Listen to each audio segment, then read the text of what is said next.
하나님의 말씀 이사야서 60장 1절부터 22절 말씀입니다. 일어나라, 빛을 발하라. 이는 내 빛이 이르렀고 여호와의 영광이 내 위에 임하였음이니라. 보라, 어둠이 땅을 덮을 것이며 캄캄함이 만민을 가리려니와 오직 여호와께서 내 위에 임하실 것이며 그의 영광이 내 위에 나타나리니 나라들은 내 빛으로 왕들은 비치는 내 광명으로 나아오리라. 내 눈을 들어 사방을 보라. 무리가 다 모여 내게로 오느니라. 내 아들들은 먼 곳에서 오겠고 내 딸들은 안기어 올 것이라. 그때 내가 보고 기쁜 빛을 내며 내 마음이 놀라고 또 화창하리니 이는 바다의 부가 내게로 돌아오며 이방 나라들의 재물이 내게로 옴이라. 허다한 낙타, 미디안과 에바의 어린 낙타가 내 가운데에 가득할 것이며 스바 사람들은 다 금과 유황을 가지고 와서 여호와의 찬송을 전파할 것이며 게달의 양 무리는 다 내게로 모일 것이요 느반 요새의 순양은 내게 공급되고 내 제단에 올라 기꺼이 받음이 되리니 내가 내 영광의 집을 영화롭게 하리라. 저 구름같이 비둘기같이 그 보금자리로 날아가는 것 같이 날아오는 자들이 누구냐? 곧 섬들이 나를 앙망하고 다시스의 배들이 먼저 이르되 먼 곳에서 내 자손과 그들의 은금을 아울러 싣고 와서 내 하나님 여호와의 이름에 드리려 하며 이스라엘의 거룩한 이에게 드리려 하는 자들이라. 이는 내가 너를 영화롭게 하였음이라. 내가 노하여 너를 쳤으나 이제는 나의 은혜로 너를 불쌍히 여겼은즉 이방인들이 내 성벽을 쌓을 것이요 그들의 왕들이 너를 섬길 것이며 내 성문이 항상 열려 주야로 닫히지 아니하리니 이는 사람들이 내게로 이방 나라들의 재물을 가져오며 그들의 왕들을 포로로 이끌어옴이라. 너를 섬기지 아니하는 백성과 나라는 파멸하니니 그 백성들은 반드시 진멸되리라. 레바논의 영광 곧 잣나무와 소나무와 황양목이 함께 내게 이르러 내 거룩한 곳을 아름답게 할 것이며 내가 나의 발둘 곳을 영화롭게 할 것이라. 너를 괴롭히던 자의 자손이 몸을 굽혀 내게 나오며 너를 멸시하던 모든 자가 내 발 아래에 엎드려 너를 일컬어 여호와의 성읍이라 이스라엘의 거룩한 이의 시온이라 하리라. 전에는 내가 버림을 당하며 미움을 당하였으므로 내게로 가는 자가 없었으나 이제는 내가 너를 영원한 아름다움과 대대의 기쁨이 되게 하리니 내가 이방 나라들의 젖을 빨며 뭇 왕의 젖을 빨고 나 여호와는 내 구원자 내 구속자 야곱의 젖는 자인 줄 알리라. 내가 금을 가지고 놋을 대신하며 은을 가지고 철을 대신하며 놋으로 나무를 대신하며 철로 돌을 대신하며 화평을 세워 관원으로 삼으며 공의를 세워 감독으로 삼으니니 다시는 간포한 일이 내 땅에 들리지 않을 것이요 황폐와 파멸이 내 국경 안에 다시 없을 것이며 내가 내 성벽을 구원이라 내 성문을 창손이라 부를 것이라. 다시는 낮에 해가 내 빛이 되지 아니하며 달도 내게 빛을 비추지 않을 것이요 오직 여호와가 내게 영원한 빛이 되며 내 하나님이 내 영광이 되리니 다시는 내 해가 지지 아니하며 내 달이 물러가지 아니할 것은 여호와가 내 영원한 빛이 되고 내 슬픔의 날이 끝날 것임이라. 내 백성이 다 의롭게 되어 영원히 땅을 차지하리니 그들은 내가 심은 가지요 내가 손으로 만든 것으로서 나의 영광을 나타낼 것인즉 그 작은 자가 천명을 이루겠고 그 약한 자가 강국을 이룰 것이라. 때가 되면 나 여호와가 속히 이루리라. 아멘. 빛이 비추면 어둠은 사라지게 되어 있습니다. 오늘 하나님께서는 이 시온의 회복을 빛을 발하는 것으로 표현하고 있습니다. 1절에 일어나라 빛을 발하라 이는 내 빛이 이르렀고 여호와의 영광이 내 위에 임하였음이니라 라고 말씀합니다. 하나님께서 시온을 향해서 일어나라 빛을 발하라 라고 명령하고 있습니다. 곧 하나님의 구원이 임하게 될 것을 선포하라 라는 것이죠. 오늘날도 여전히 하나님은 우리 성도들을 향해서 일어나라 빛을 발하라 라고 명령하고 계시는 줄로 믿습니다. 그렇습니다. 우리는 일어나서 빛을 발해야 합니다. 그러나 사실 우리 스스로는 이 빛을 발할 수가 없습니다. 그럼에도 불구하고 우리가 일어나서 이 세상을 향해서 빛을 발할 수 있는 이유, 그것은 바로 하나님께서 우리들에게 빛을 비춰주시기 때문입니다. 빛이신 하나님의 영광이 우리 위에, 우리 안에 임했기 때문입니다. 이 원래 이스라엘은 어둠이었습니다. 또한 온 세상이 어둠 가운데 있었습니다. 그러나 하나님께서 영광으로 임하셔서 이 이스라엘을 하나님의 영광을 비추는 도구로 선택하셨습니다. 하나님은 단지 이스라엘 민족만 구원하시려고 그들을 선택하셨던 것이 아닙니다. 그들을 통해 하나님의 구원의 빛을 온 세상 가운데 밝게 밝히셔서 이 열방을 구원하시려고 하신 것입니다. 2절부터 3절에 보라, 어둠이 땅을 덮을 것이며 캄캄함이 만민을 가리려니와 오직 여호와께서 내 위에 임하실 것이며 그의 영광이 내 위에 나타나니니 나라들은 내 빛으로 왕들은 내 광명으로 나아오리라 라고 말씀합니다. 온 세상은 어두움에 휩싸여 있습니다. 이 죄라는 어두움으로 말미암아 이 많은 사람들이 헤매고 있는 그런 상태에 있습니다. 그러나 그런 우리 가운데 이 하나님의 영광에 비치신 예수님께서 이 땅에 내려오셨습니다. 예수님은 우리들에게 생명의 빛을 보여주셨습니다. 그 빛을 보고 예수님께 나아가 예수님을 자신의 구주로 영접하는 자들에게 하나님은 놀라운 구원과 생명의 은혜를 베풀어 주신 것이죠. 우리가 바로 이렇게 예수님이라는 빛을 받게 되었고 그 빛 안에 거하고 있는 줄로 믿습니다. 그리고 이제 주님은 우리 안에 있는 이 복음의 빛을 세상을 향해 밝히면서 살아가라 라는 그런 사명을 주신 것입니다. 이 예수님은 마태복음 5장 14절에서도 너희는 세상의 빛이다 라고 말씀하셨습니다. 우리가 촛불을 켜는 것은 이 어두운 방 안을 환하게 비추기 위해서입니다. 그래서 그 촛불이 최대한 빛을 낼 수 있는 이 잘 보이는 곳에 두게 되어 있습니다. 이처럼 주님은 우리의 빛을 세상에 밝히 드러내라고 하십니다. 이 빛은 마태복음에 의하면 우리의 착한 행실이다 라고 말씀하고 있습니다. 우리가 하나님의 말씀에 순종하여 착한 행실을 나타낼 때 세상이 우리의 이러한 빛을 보고 참 빛이신 우리 예수님께로 나와서 구원을 얻고 영광을 돌리게 되는 것입니다. 우리 안에 빛이 있음을 기억하시기 바랍니다. 구원의 빛, 소망의 빛, 영광의 빛, 기쁨의 빛이 우리 안에 있습니다. 그리고 이 빛은 반드시 드러나게 되어 있습니다. 우리가 많은 말을 하지 않아도 사람들이 먼저 우리 안에 있는 이 빛들을 발견할 수밖에 없는 것입니다. 바로 변화된 우리의 얼굴을 보고 우리의 언어를 듣고 우리의 행동을 보고 예수님이라는 빛을 발견할 수밖에 없는 것이죠. 일단 우리의 얼굴부터 한번 잘 살펴보시기 바랍니다. 정말 이 빛이 있는 사람의 얼굴과 이 표정을 가지고 있는 것 같습니까? 5절에 그때 내가 보고 기쁜 빛을 내며 내 마음이 놀라고 또 화창하리니 이는 바다의 부가 내게로 돌아오며 이방 나라들의 재물이 내게로 오미라 라고 말씀합니다. 하나님의 영광의 빛을 받은 사람은 이 기쁜 빛을 내게 되어 있습니다. 예수 그리스도의 복음을 가진 사람의 가장 큰 변화는 바로 기쁨입니다. 기쁨. 영혼의 기쁨이 얼굴로 드러나는 것이죠. 그래서 이 웬만하면 웃는 얼굴을 하고 다닙니다. 아침에 회사에 출근할 때도 웃는 얼굴로 찬양을 흥얼거리면서 이 회사로 가는 것이죠. 이 직장 상사를 만나도 일을 할 때도 상냥한 미소를 보이는 것이죠. 그리고 뭐가 그리 좋은지 항상 행복해 보이는 것입니다. 그래서 이 만나는 사람들마다 기분이 덩달아 좋아지게 되죠.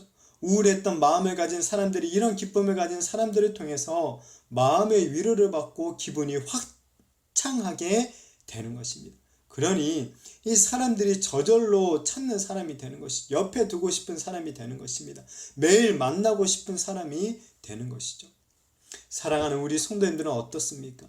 우리는 매일 만나고 싶은 그런 사람인 것 같습니까? 아니면 정말 피하고 싶은 그런 사람인 것 같습니까? 늘 얼굴에 정말 세상 근심 홀로 다 짊어진 것처럼 하고 다닌다면 그 누가 우리 안에 있는 이 기쁨의 빛을 발견할 수 있겠습니까? 왜 우리가 기뻐할 수밖에 없을까요?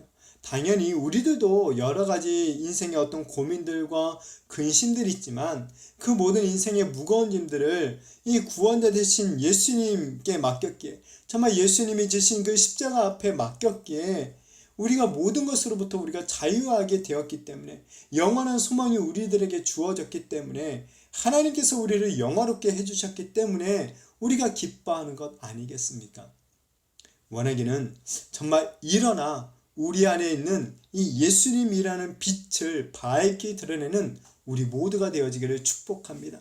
정말 우리의 웃는 이 얼굴을 보면서, 우리의 이 상냥한 목소리를 들으면서, 우리의 착한 행실들을 보면서 어둠 가운데 있는 세상 사람들 또한 이 구원의 빛을 발견하게 되어지기를 바랍니다. 그래서 정말 우리를 통해 하나님의 그 구원의 역사가 더욱 일어나게 되며 하나님을 영화롭게 해드리는 우리가 되어지기를 축복합니다. 하나님께서는 이 회복될 미래에 대한 약속들을 계속해서 주십니다. 10절부터 11절에 내가 노하여 너를 쳤으나 이제는 나의 은혜로 너를 불쌍히 여겼은즉 이방인들이 내 성벽을 쌓을 것이요 그들의 왕들이 너를 섬길 것이며 내 성문이 항상 열려 주야로 닫히지 아니하리니 이는 사람들이 내게로 이방 나라들의 재물을 가져오며 그들의 왕들을 포로로 이끌어 옴이라 라고 말씀하십니다. 이스라엘이 전에는 하나님의 진노를 겪었습니다. 이스라엘이 잘못했기 때문에 그들이 맞았던 것이죠. 이스라엘이 지은 죄로 인해서 이 필연적으로 겪을 수밖에 없었던 어떤 사랑의 회초리와 같았습니다. 그러나 이제 하나님은 그 사랑의 회초리를 거두시고 이스라엘을 불쌍히 여겨주시는 것이죠. 이스라엘의 상처를 싸매주시고 그들을 회복시켜 주실 것입니다. 지금은 이스라엘이 이방 나라들에게 빼앗긴 상태이지만 이제 구원의 날에는 모든 것들이 역전이 된다고 합니다. 이방 나라들이 이스라엘로 재물을 싸들고 찾아오게 될 것이고 이스라엘을 학대했던 이방 왕들이 포로로 끌려와서 무너진 성벽을 쌓게 될 것이다 라고 합니다.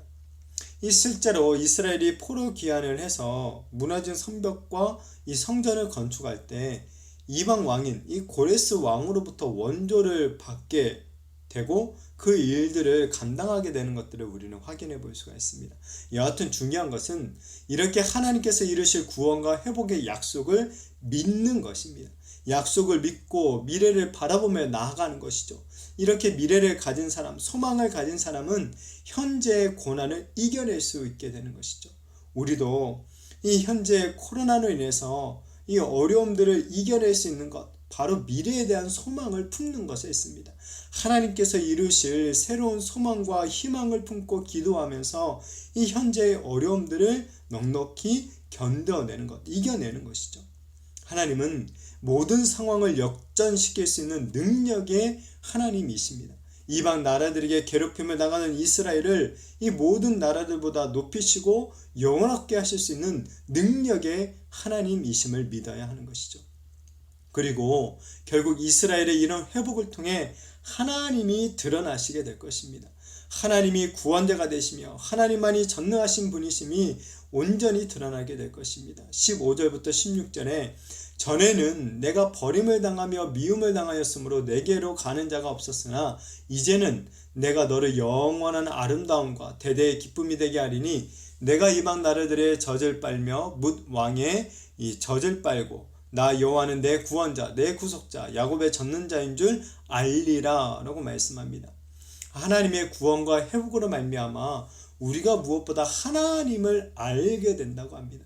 하나님만이 나의 유일한 구원자이심을 알게 되는 것이죠. 하나님만이 나의 유일한 구속자이심을 알게 됩니다. 하나님만이 나의 유일한 젖는 자, 정말 도움을 주시는 분이심을 알게 되는 것입니다. 우리가 하나님을 알기 전에는 이 마치 버림을 받았던 자와 같은 인생을 살았었습니다. 그 누구도 나에게 다가오는 사람 하나 없었고 그 누구도 나를 진정으로 도와주지 않는 그런 비참한 인생이었다는 것이죠. 그러나 하나님이 오셔서 구원해 주시고 회복해 주시면 영원한 아름다움과 기쁨을 간직한 사람이 된다고 합니다. 곧 우리 안에 구원자 하나님, 구속자 하나님, 젖는 자 하나님이 계심으로 말미암아 우리가 그 하나님을 알기에 아름다움과 기쁨을 영원히 간직한 인생이 변화된 인생이 되는 것입니다. 또한 하나님께서 우리를 모든 악한 자들로부터도 보호해 주신다고 하십니다. 18절에 다시는 강포한 일이 내 땅에 들리지 않을 것이요 황폐와 파멸이 내 국경 안에 다시 없을 것이며 내가 내 성벽을 구원이라 내 성문을 찬송이라 부를 것이라 라고 말씀합니다. 하나님께서 우리를 안전하게 지켜주시는 이 든든한 성벽이 되어주신다고 하십니다. 하나님의 보호로 말미암아 성문에서 하나님을 향한 찬송 소리가 가득하게 될 것입니다. 하나님의 구원을 받은 우리들은 이 하나님의 이런 보호를 받고 있는 줄로 믿습니다. 하나님께서 우리를 끝까지 보호하시고 인도해 주실 것을 믿으시기를 바랍니다. 이런 하나님의 구원의 약속을 굳게 믿는 사람, 하나님의 보호하심을 믿으며 살아가는 사람은 이 입에서 찬송이 흘러나올 수밖에 없는 것이죠. 그래서 이 세상 사람들이 보기에는 이상한 사람처럼 보이기도 합니다. 쟤는 뭐가 그렇게 좋길래 날마다 저렇게 웃으면서 이 노래를 하는 것이냐, 의아해하는 것이죠. 우리가 뭐 로또가 되어서 정말 뭐 주식이 올라서 우리가 찬송하는 것이겠습니까? 아니죠. 바로 하나님의 영원한 구원과 보호로 말미암아 우리가 기뻐하며 찬송하는 것입니다. 이 세상 일들이 잘 풀리지 않아도 이 영원한 하나님의 구원이 보장되었기 때문에 하나님께서 영원히 나를 보호해 주시기에 우리가 즐거워하며 살아가게 되는 것입니다. 우리의 진정한 소망이 무엇입니까? 19절부터 20절에 다시는 낮에 해가 내 빛이 되지 아니하며 달도 내게 빛을 비추지 않을 것이요 오직 여호와가 내게 영원한 빛이 되며 내 하나님이 내 영광이 되리니 다시는 내 해가 지지 아니하며 내 달이 물러가지 아니할 것은 여호와가 내 영원한 빛이 되고 내 슬픔의 날이 끝날 것임이라 라고 말씀합니다. 더 이상 해와 달이 필요가 없게 된다고 합니다. 왜냐하면 하나님께서 친히 그 해보다 더 밝은 자신의 영광으로 우리들을 비춰주시기 때문입니다. 이것은 하나님께서 이루실 이 하나님 나라의 영원한 완전한 통치를 말해주고 있습니다. 그래서 이 요한계시록에서 하나님 나라가 완성될 때도 이 등불과 햇빛이 쓸데없다라고 말씀하고 있는 것을 확인해 볼 수가 있습니다.